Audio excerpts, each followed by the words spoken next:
May is a big month for many reasons, of course, plenty of events. It's finally nice out here in Prince George, but it's also comes in with a bang, you could say. It's International Drum Month, and we're going to touch base with one of Prince George's best drummers, Brad Martin. You've seen him on the show before. He's in many great local bands. He's going to teach us some things, some history of the drums, how you make the rhythms, the beats. We're going to hit it off on the right note on CKPG Today.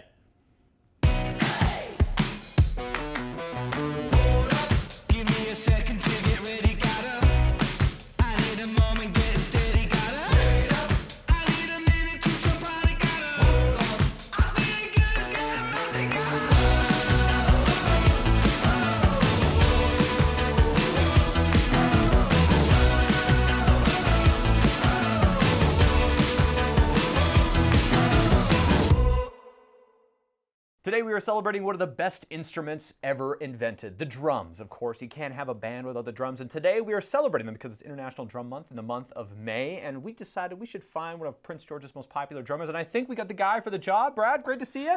Well, glad to be here. I don't think I'm the most popular because we have some great drummers in this town, we really do, and a lot of them that I look up to, and I've actually done some learning and lessons from them as well. So yeah, we've got a great drumming community here.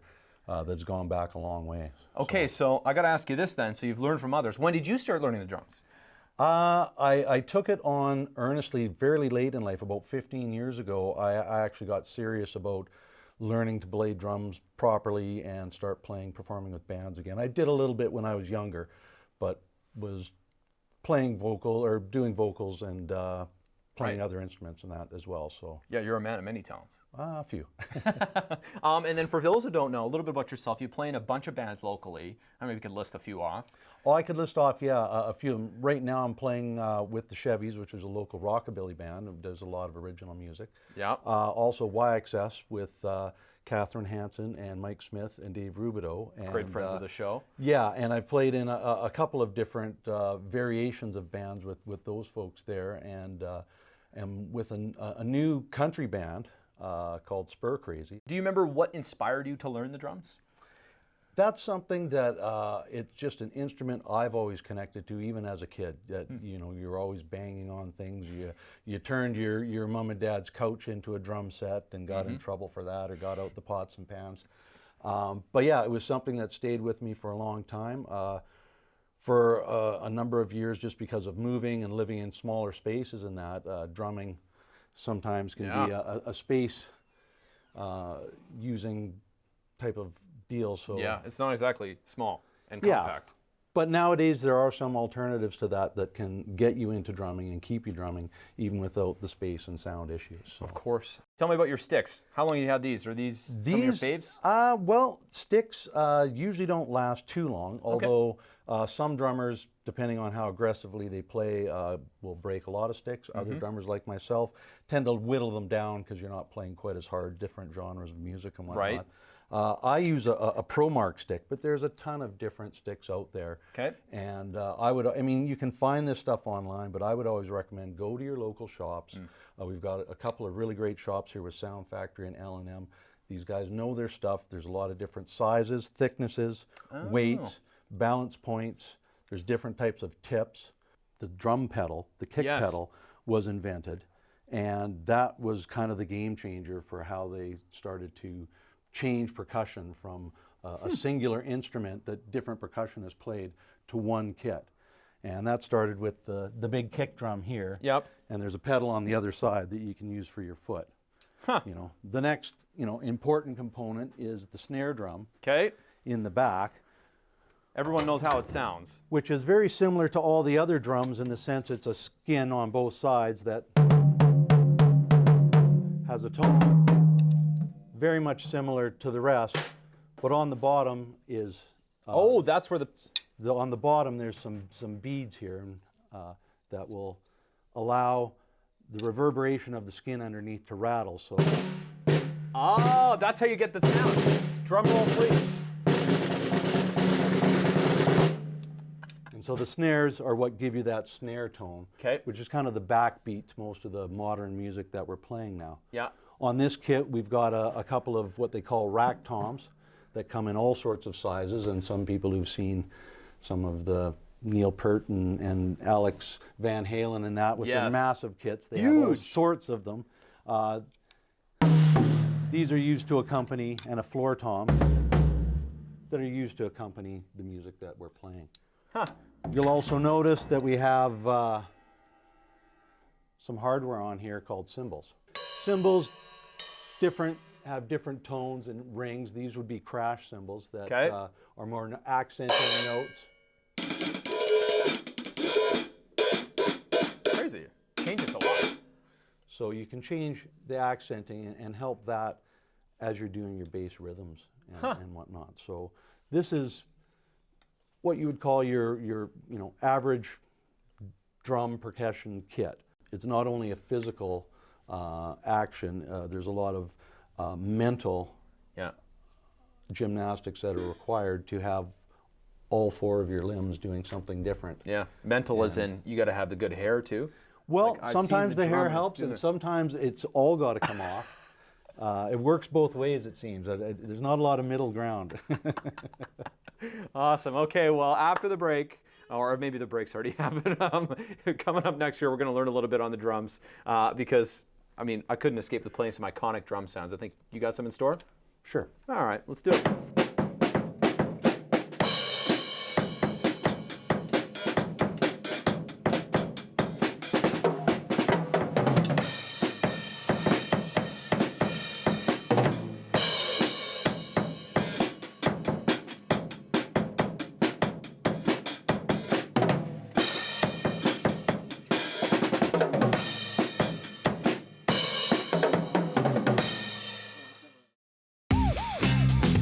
Miss an episode? That's okay, life gets busy. We get it. Or maybe you didn't miss anything, but you're here to watch that one feature again because honestly, it was that good. No judgment. Here's the good news. You can relive every moment of the CKPG Today show whenever you want. Head over to ckpgtoday.ca, click on the Today Show tab, and voila. So grab some snacks, kick back, and binge away because let's face it, life's too short to miss out on great local TV.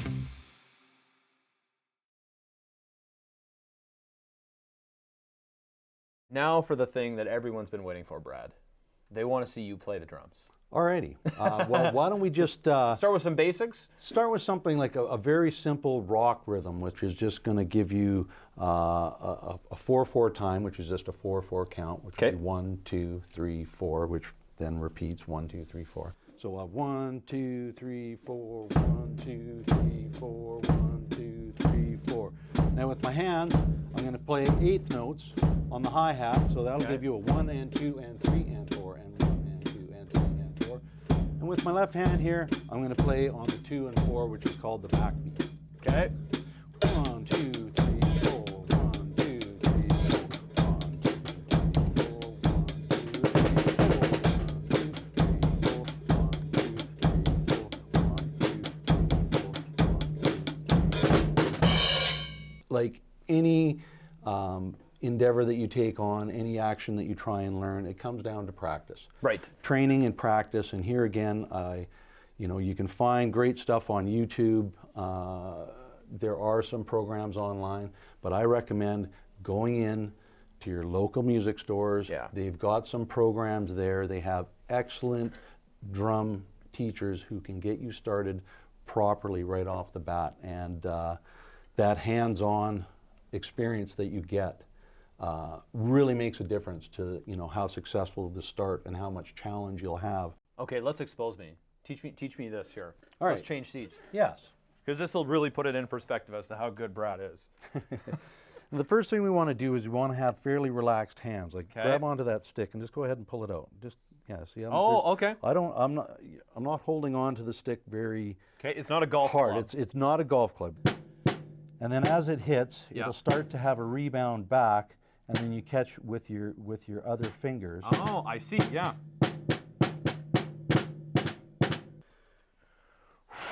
I didn't. Now I mean, let's- I always looked at a drummer and went, holy crow, there's a lot going on, but now I'm here, and holy crow.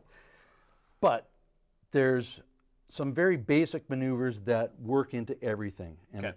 we'll start off with what's called single strokes. Okay. Which is just you doing a single stroke with each hand. So Okay. right, left, right, left, right, left, right, left. Now you see how it's already starting to want to bounce, which is a good thing. That's good? Okay. That is a good thing, because as you start adding in doubles and flams and certain things like that. Now we're going to bounce each stick twice in between. So it would be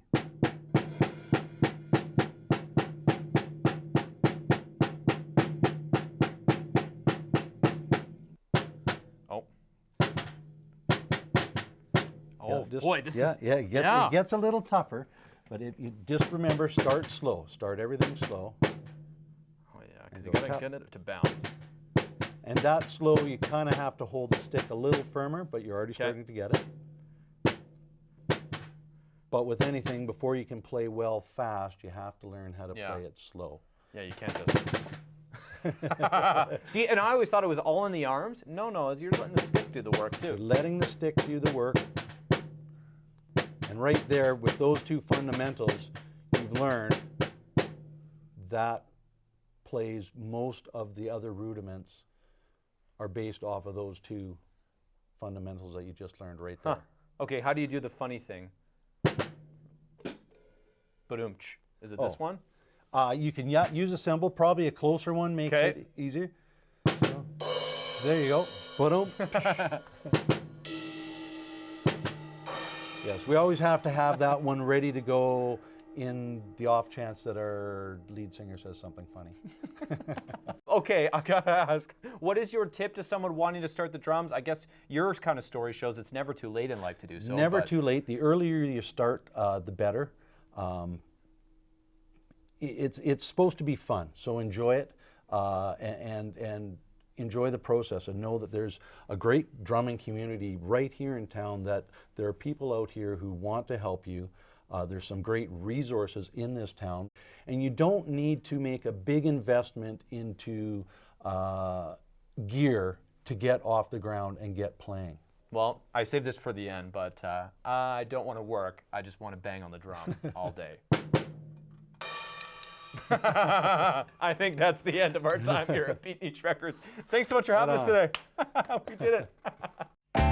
Time for another edition of No Lips Allowed here on the show. Your chance to win tickets to see Terry Fader. Not only to see him, though, from the front row at the CN Center on June the 11th when he makes his stop here on his Pure Imagination Tour. This is all new material for him. And you're about to get all new material from Ospika the Ostrich today, who's going to give you today's code word. All thanks, Caden. Today's code word is puppet. Puppet is today's code word. Oh, I thought you were just a dummy. No, I'm a puppet, Caden. An ostrich puppet. Exactly. There you go. Thank you, Ospika, folks. Enter by texting us for your chance to win those front row seats. No Lips Allowed is brought to you by Trendsetters Hair Studio and Day Spa, WR Ventures, Carter's Jewelers, Domino's, and Molino.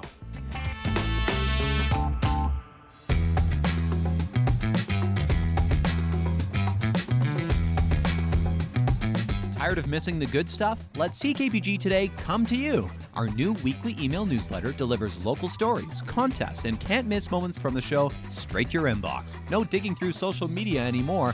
It's free, it's easy, and it's very local. Sign up now at ckpgtoday.ca or by scanning the QR code on your screen now.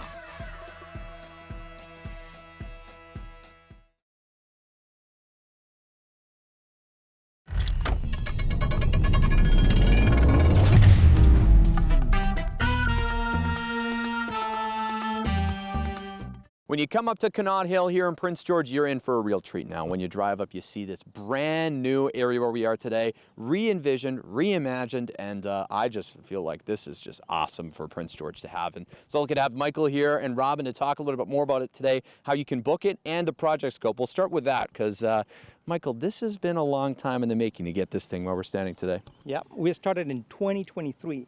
Wow. Kind of a design, you know, we were brainstorming and we said, you know what, we need a place that we can have special events and gathering of people, kind of organized. And I said, why not? Connaught Hill, you know what, this is a beautiful place. It's kind of, you have a scenic view of all the ball in different areas. So whatever place to do it. I thought it was awesome because before, like people might remember this, it was a nice area, but it wasn't quite set up for the function that it is now. Correct. It was quite rustic. We had some stairs that didn't comply with accessibility. So what we have done is we add that concept of accessibility. We have a drop-off zone with a little bit of a ramp. We have railings, so just to accommodate for the general user. I like it. Okay, so now started in 2023, the concept. They did a lot of work over the winter to get it open for what it is today here. But I guess, I don't know, like what is the highlight for you being the project manager on this? I think the highlight is seeing people's faces. Yeah. It's just wonderful to see them just explode, the smile explodes just coming up, and being thankful, grateful, and you know what? We're doing stuff for the city, making things beautiful, that people can enjoy it. I think that's the most rewarding part. Well, I mean, I can picture a lot of great events happening here, including a lot of weddings. Who knows? Maybe Mr. PG will even get married here one day. You just have to wait and see. But Robin, now talk to me a little bit about the flowers here too, because I feel like it's obvious here. The Connaught Hill, very known for the flower layout, and this again, it's just like another highlight for people to explore. Absolutely. I mean, Connaught Hill Park is a gem in Prince George. It's a beloved spot. We do, obviously, it's always been a very popular spot for weddings, for grad photos, for family picnics. It's highly sought after and desired.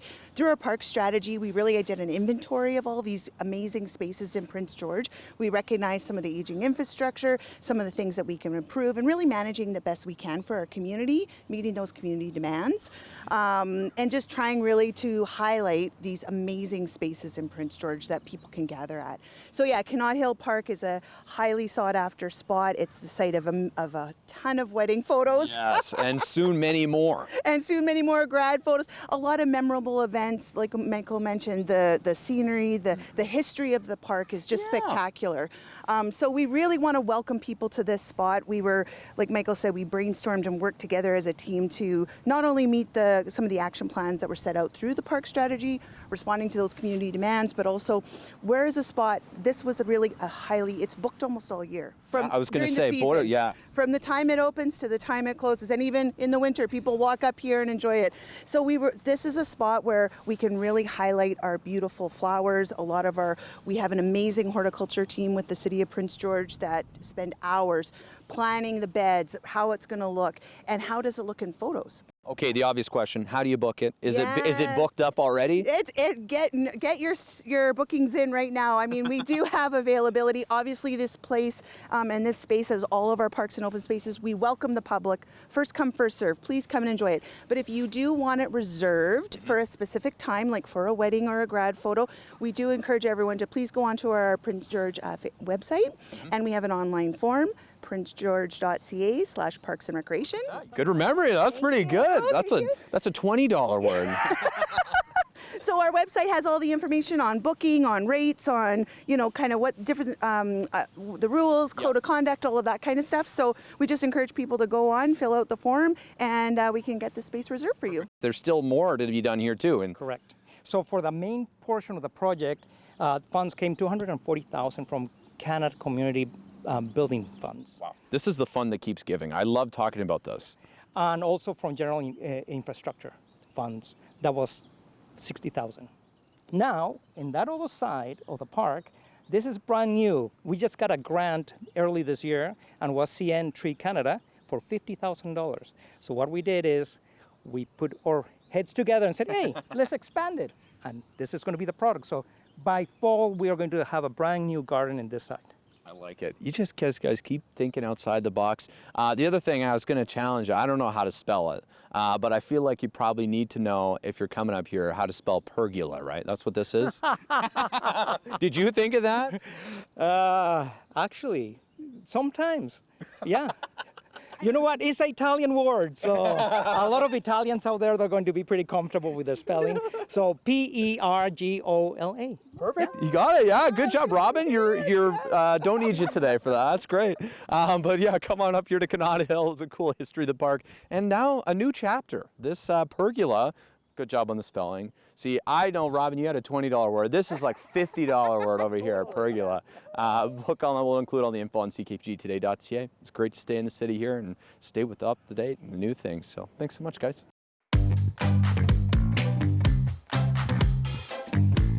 Taking a look outside at our CKPG snapshot of the day from Mark Simionak today, who is capturing a nice sunset from the Foothills Bridge, of course, overlooking the Nechako River here in Prince George. Beautiful scene here. It's just one of those days you can just feel the warmth of the sun, or at least feel it go away as it sets and goes behind the clouds here. But awesome colors here, Mark, to capture that is very, very, very cool. One of the great reasons to live where we live, right? Folks, if you have a photo, we'd love to see your adventures. Snapshot at ckpg.com is where you can send your emails, and you might just see your photos here on TV.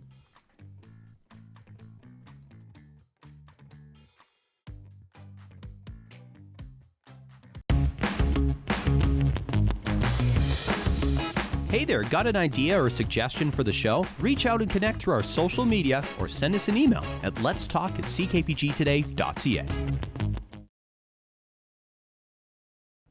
Today we're going back 50 years. Now, picture Prince George 50 years ago. A lot quieter, a lot different than what it is today, and one of the facilities very different is the College of New Caledonia.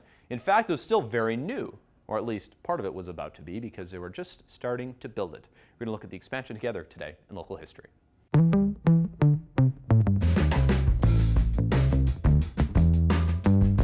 Taking a look back to 1976, the early days of the College of New Caledonia. You can see some things you may recognize today, like the gymnasium. This is an aerial photo from a helicopter, actually, showing the rapid pace of the $10.4 million project at the college, which would shape much of the campus, which you know today, of course, much of it getting re-sided. But many of the things being worked on were food services complex. It was aimed to be finished by March 1977. The other fun touch of all of these is, of course, nowadays you just send a drone up and get the picture. But before, when you needed aerial photography, it was a big ordeal because you had to hop in a helicopter and do the whole thing. Not exactly as cheap as it is today, but cool to see the college getting a new facelift now as well. Looks great. Big shout out to all the work that's going on there. Thanks so much for watching today, folks. We'll have more great stuff for you on the show tomorrow. Until then, take it easy, and we'll see you then. Okay, bye for now.